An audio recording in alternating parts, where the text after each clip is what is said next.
Now, Mr. President, ngayon na ikaw ay iniimbestigahan sa war on drugs, where are they now? Yung mga nagsusuporta sa iyo noon sa war on drugs, hindi natin narinig ngayon. Iniwan ka sa ere.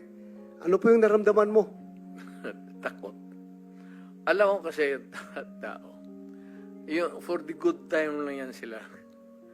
Yung mga crisis kang ganito, wala ka namang kaibigan.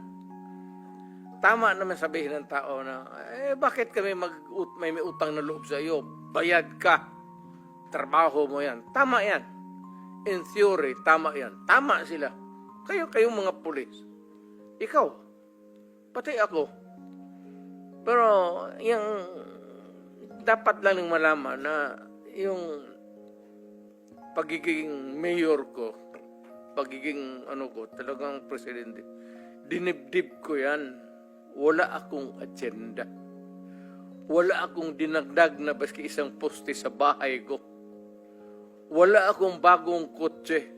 Hindi ako nakatikim ng Mercedes-Benz. Dinibdib ko talaga ang trabaho ko para sa bayan ko. Ayaw ko maging hero.